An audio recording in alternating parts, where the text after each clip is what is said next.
ADE 2025 is now over, and coming back from Amsterdam, I realized how much there is to learn in the music industry. Not only for emerging artists and emerging DJs, but in the entire music scene. Hi guys, I'm Enrico from Matchfy, and for those who don't know, ADE, also known as Amsterdam Dance Event, is the global hub for the electronic music scene. So it's not only participating to a festival, but it's meeting new people, expanding your network, maybe get new chances of starting a collaborations with producers, artists, maybe labels, and etc. etc. It's really important for people who work in the music industry, because in places like that you really understand how the music industry goes. In this video I won't talk about the music industry, the music inside the locals, which is very cool, but if you want a video about it, of course let us know in the comments and we will make another video about that part. But in this video I would like to talk about what emerging artists need to learn from ADE. So what makes ADE so special, and why so many artists, but not also artists and DJs and producers and people in the music industry, let's say, why those people come back home with new opportunities and a larger network. So without further ado, let's get into the video and let's dive into the first thing I would like to talk about, which is the ADE atmosphere. And with that I mean that everyone is on the same level. ADE is one of the few contexts,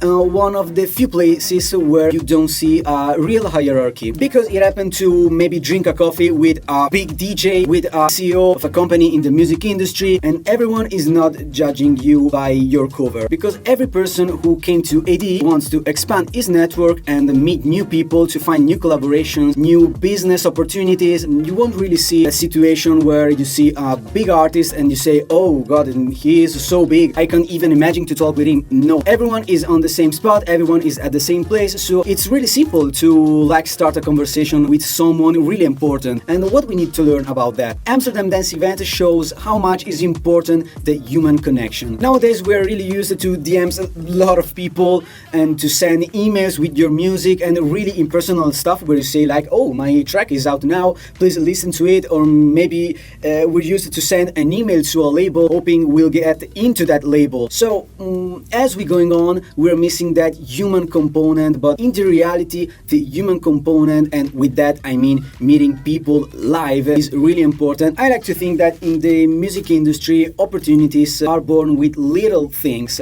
maybe a smile, maybe talking and sharing some advice with the person you've met 5 minutes earlier, but something personal, something you can't share in the social media. You know, the fact is that online you can make yourself known, but in live with a real person next to you, you can make yourself remembered. If you're going to ADE next year, try to be elastic, so don't focus only on your goal, because really you will meet people that you weren't thinking about. Like when I was alone at the table drinking a glass of water, I met this great person which was finding new people to collaborate to his Web3 project by connecting music and the crypto industry. So it's crazy. When you go to ADE, you're not thinking, oh, maybe I will find collaboration in the crypto market.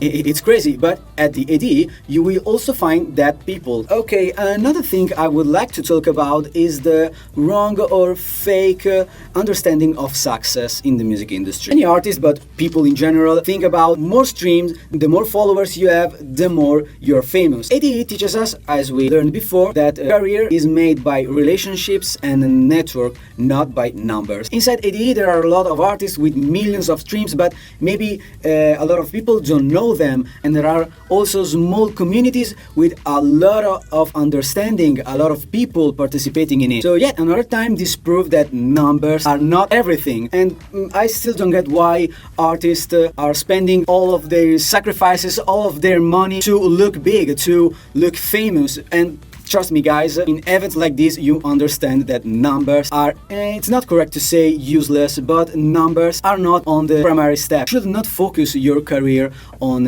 appearing big and on numbers, because you won't never understand how big you can become without having a lot of numbers. Because maybe you become a successful artist, a successful songwriter that writes songs for famous people. Maybe you are a really good producer that produces tracks for a lot of international DJs. And at ADE you will meet this type of people, and what will you do? You will judge them because they don't have a million streams on Spotify?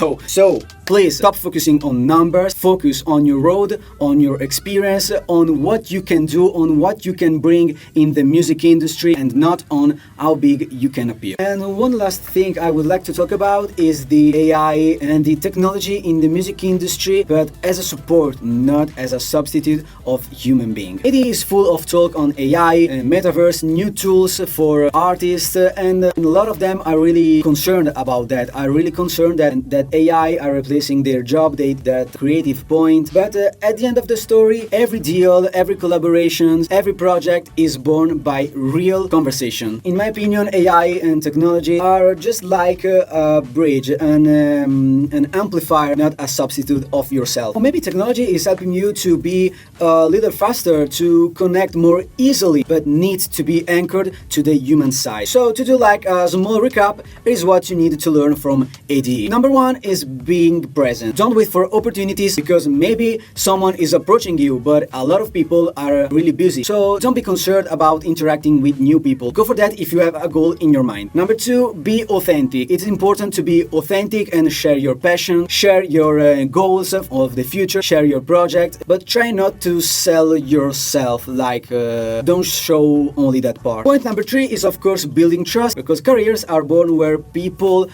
trust you. So don't show something that is fake, try to be authentic, try to be yourself, and don't show fake things, don't show fake numbers, because in the future people will notice that. Point number four, I would like to say collaborate instead of competing. Maybe your history is not the same as the artist you saw on Spotify, the artist you saw online, so do not compete. You have your own goals, you had your history that is different from everyone in this world, and build new collaborations instead. Music is a people business, and connections matter more than metrics. Opportunities are born with people, not with numbers, and it is what we're trying to do at Matchface with Matchface Pro. Let's say it's a virtual room of music professionals where you can find A&Rs, label owners, CEOs of music companies, and a lot of stuff in the music industry. Inside Matchface Pro, you can connect with professionals, you can ask for feedback, or if you're a professional, you can monetize your expertise by giving feedback